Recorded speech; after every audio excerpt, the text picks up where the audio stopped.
चलिए सुनते हैं अगली शेयर पर इनके विचार कहाँ पे देख रहे हैं मौके। इंजीनियरिंग सीएनसी मशीनिंग से चूज करना चाहूँगा एक स्टॉक ज्योति सीएनसी, जो कि वहाँ ये अपने कैटेगरी में मार्केट लीडर है। एक स्ट्रॉन्ग वर्टिकली इंटीग्रेटेड बिजनेस है जिसमें सीएनसी मशीन जो होते हैं, जो प्रीडोमिनेटली जो जो मैन्युफैक्चरिंग यूनिट में लगते हैं, वो ये पूरी एंटायर मशीनरी बनाते हैं और पूरा बैकवर्ड इंटीग्रेटेड ऑपरेशन है इनका। आज के डेट में अगर आप देखेंगे, इनकी जो कैपेसिटी है सालाना 6,000 सीएनसी मशीन बनाने की है, जो कि इनका एक 300 से 400 करोड़ का एक एक्सपेंशन केपेक्स का प्रोग्राम चल रहा है, जिसके चलते सितंबर 2026 में, जो कि आने वाले कुछ महीनों में, ये जो कैपेसिटी है 6,000 से बढ़कर 16,000 मशीन तक चली जाएगी। जिसके चलते हमें लगता है कि कंपनी में आने वाले 2-3 सालों तक 25 से 30% की एक कंसिस्टेंट हम ग्रोथ देखेंगे टॉप लाइन में। एक बात ध्यान रखना होगा कि ये इंपोर्ट सब्स्टिट्यूशन की स्टोरी है। पहले हम देखते थे कि इंपोर्ट पर काफी ज्यादा डिपेंडेंस था सीएनसी मशीन का, और जब से डोमेस्टिक मैन्युफैक्चरिंग स्टार्ट हुआ है, कहीं ना कहीं ये जो कंपनीज है डोमेस्टिक बिजनेसेस को केटर कर पा रही है। FY 27 में हमारा ये मानना है कि कंपनी तकरीबन 480 करोड़ का पैट दर्ज करेगी as compare to 370 crore in FY 26। ROE are more than 25%। अगर हम प्राइस टू अर्निंग की बात करते हैं तो FY 27 पर 35-36 time price to earning multiple पर ये कंपनी अवेलेबल है। मुझे लगता है कि मीडियम टू लॉन्ग टर्म के लिहाज से पोर्टफोलियो में ऐड किया जा सकता है। मीडियम टू लॉन्ग टर्म के लिहाज से ज्योति सीएनसी में आप रणनीति बनाइए, इसे आप अपने पोर्टफोलियो में रख सकते हैं, ये सलाह। लेकिन सनी, आपका एक आखिरी काउंटर बचा हुआ है, आखिरी धुरंधर शेयर क्या रहेगा, कहाँ पर आप दाव लगाएंगे?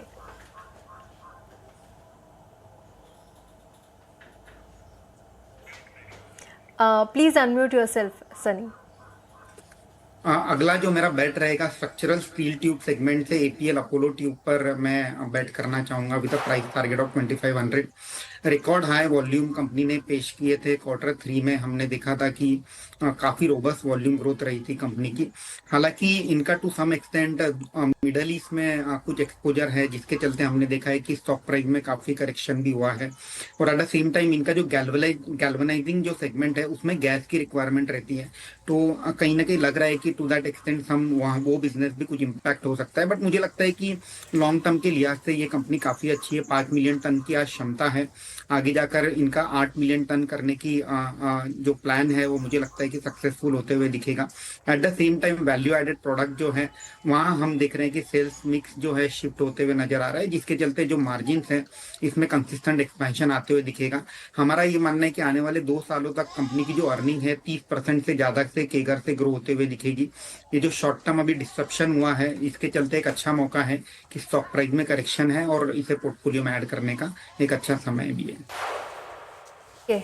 APL अपोलो ट्यूब्स भी आप अपने पोर्टफोलियो में ऐड कर सकते हैं। 2500 तक के टारगेट्स यहाँ पर मिलेंगे, लेकिन जो टाइम होराइजन रहेगा वो 1 साल का रहेगा, तो यहाँ पर भी आप अपनी नज़र बनाकर रखिए।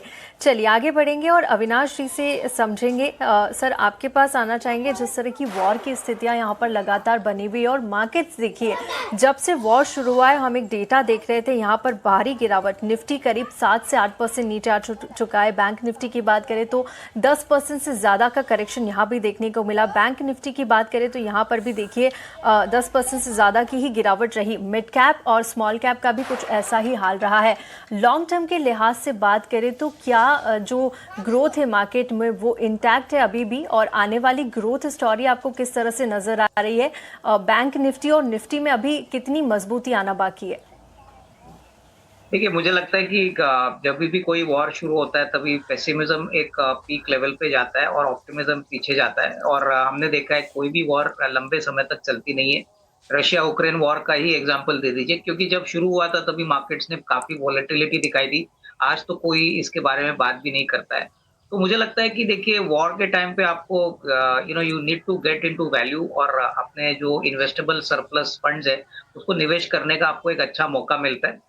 मार्केट की बात करें तो मुझे लगता है कि देखिए, कल का जो भारी गिरावट के बाद आई थिंक जो क्रूशियल लेवल है मार्केट का वो 23,000 है। अगर मार्केट इस लेवल को रिस्पेक्ट करता है और आगे मोस्टली अगर एफआईआईस की बाइंग वापस आती है, तो ही मार्केट में नियर टर्म में आपको इमीडिएट एक अपसाइड देखने को मिलेगा। अदरवाइज जियोपॉलिटिकल सिचुएशन अभी भी काफी कॉशियस है और मुझे लगता है कि कम से कम 1-2 हफ्ता मार्केट वॉलेटिलिटी दिखाएगा। तो I think investors should take a call कि लॉन्ग टर्म के लिए सोच समझ के आई थिंक सिलेक्टिव होके अपना कैपिटल डिप्लॉय करना चाहिए। मार्केट तो मेरे ख्याल से जब ये वॉर खत्म हो जाएगी तब बड़ा सा रिबाउंड जरूर दिखाएगा। तो मेरे ख्याल से लॉन्गर टर्म में इंडिया स्टोरी अभी भी अच्छी है, मुझे नहीं लगता है कोई प्रॉब्लम है और ये काफी बेहतरीन मौका है लॉन्ग टर्म इन्वेस्टर्स को पैसा डिप्लॉय करने के लिए, but on a selective basis. तो चलिए, बेहतरीन मौका है, सिलेक्टिव होकर जो है आप अपना पोर्टफोलियो बिल्ड करें, अपने पैसे डिप्लॉय करें और यही जो है हमारी पूरी कोशिश रही है। हमने हमारे तमाम एक्सपर्ट से समझा कि कौन से ऐसे स्टॉक्स हैं जो कि आप जहां पर इन्वेस्ट कर सकते हैं।